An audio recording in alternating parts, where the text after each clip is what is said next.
Como é que você explica para um pai? Eu ouvia muito isso. Sub 9, sub 10, sub 11. E o pai falando, não, meu filho é um craque, meu filho tá... Aí eu falava para ele, espera, porque ele ainda vai crescer, ele ainda vai ter um estirão, ele vai ficar descoordenado, ele vai ter que meio que reaprender tudo. Isso é natural, é do corpo humano. O menino cresce muito rápido. Então ele vai descoordenar, ele vai ter que começar de novo. E você não sabe se o menino com 10 vai ter sucesso com 15 e nem se vai ter sucesso com 20. Você não tem como saber. Eu tenho muitos atletas que na trajetória deles, com 15, 16, ninguém dava nada por eles, mas que estourou no 20. E depois virou profissional. Em compensação, eu tenho muito atleta que era top de linha, Seleção brasileira a vida inteira mas na que de base. repente não foi. Por quê? Porque não é uma questão... por que deu errado? O que que a gente fez de errado? Porque aí o pai começa a se cobrar. Então aí ou culpa o filho, ou culpa ele mesmo. Mas às vezes, uma pergunta que eu sempre faço, você quer ou seu filho quer? Porque na maioria das vezes o filho só quer porque o pai fica feliz porque ele está fazendo. Mas o filho não quer. Uma vez eu falei para uma mãe, eu falei assim, você já perguntou o que seu filho quer fazer na vida? Ela, não, mas eu não quero que ele pare o judô porque ele tem talento. Eu falei, então vamos fazer o seguinte, vai para casa, pergunta para o seu filho o que ele quer fazer da vida. E segunda-feira vem que a gente vai conversar. Segunda-feira essa mulher chegou chorando.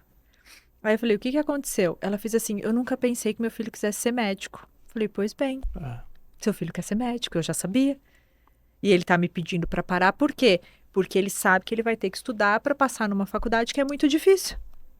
Eu tive um caso assim no futebol, o garoto tinha 16 anos e ele ia alojar para um time importante e que esse time explodiu depois, só que a mãe não deixou. Porque o sonho da mãe é que ele não fosse profissional, que ele ganhasse a bolsa dos Estados Unidos Sim, para estudar. para estudar. Aí tudo bem.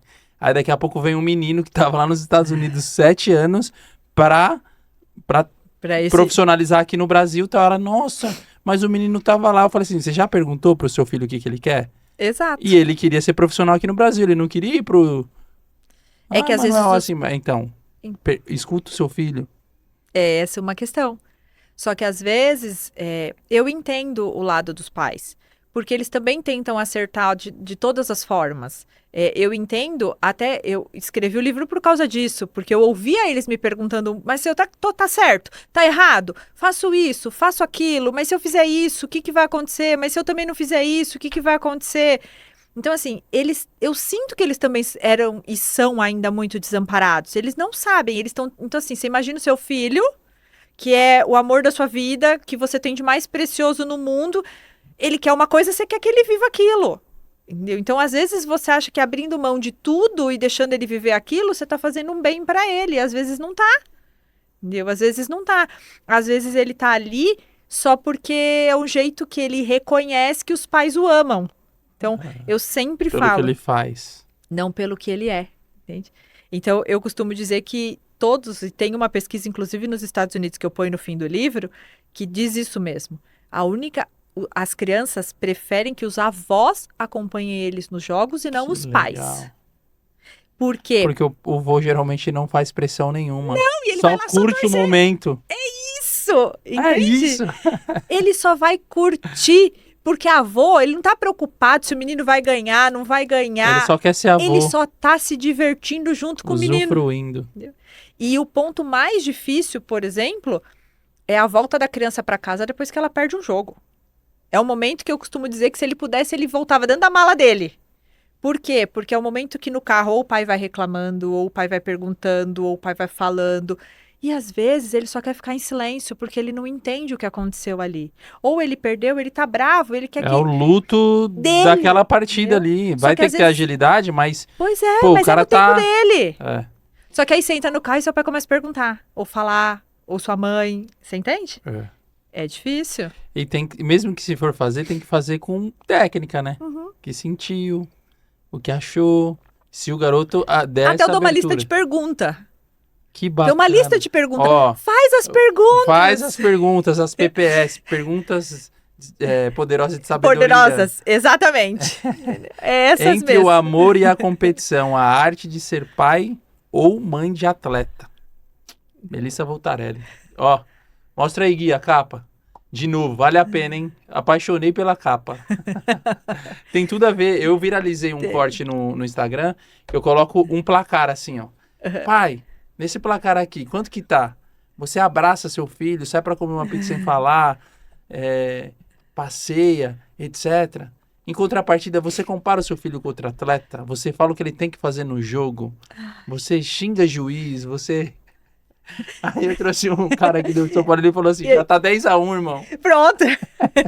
Já perdeu de lavada. É. Mas tem até, eu acho engraçado, porque às vezes eu falo assim, gente, o filho de vocês está ali dentro, mas tá vendo vocês aqui fora?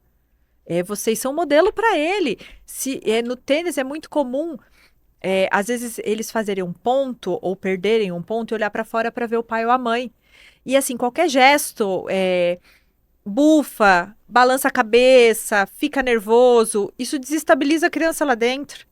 Então, às vezes eu falo, imagina que tem uma parede que você tá jogando e tá tudo fechado, você só tá vendo o seu adversário e a bolinha. Por quê? Para ensinar eles essa técnica de imersão, tipo assim, fecha você no seu mundo. Imagina que não tem ninguém ali, tá só você. Então, imagina, uma vez uma mãe falou assim para mim, eu preciso te perguntar uma coisa. Eu falei, que coisa? O que meu filho desenha no chão da quadra quando ele entra para jogar? Eu comecei a rir, eu falei assim, você nunca perguntou para ele? Ela falou assim, não, eu respeito porque ele falou que era uma coisa sua e dele. Aí eu falei, ele desenha uma carinha sorrindo. Que legal. Aí ela, uma carinha sorrindo? Eu falei, porque quando a gente começou a treinar autocontrole, ele ficava muito estressado, ele começava a errar demais. E a gente começou a treinar... Ele era atleta de tênis? De tênis. Oh. Quando a gente começou a treinar, eu ensinei a ele técnicas de autocontrole, mas eu precisava que ele se lembrasse delas no meio do jogo. E imagina, uma criança de 10 anos na época, nervosa, dentro de uma quadra, sozinho, tendo que contar ponto, tendo que fazer tudo, porque eles têm que fazer tudo. Eles contam ponto, vantagem. Então, imagina ele tendo que controlar, ele não vai lembrar dos exercícios que eu ensinei para ele. Então, eu criei um gatilho. E aí ele desenha a carinha no chão, porque toda vez que ele vai sacar, ele vê a carinha, ele lembra daquilo que a gente ancorou. E aí esse menino jogou ano passado, retrasado, não sei que ano que jogou.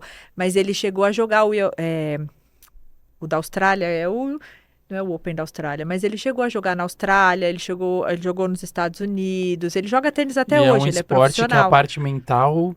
É individual, é você contra você mesmo o tempo inteiro, ponto a ponto.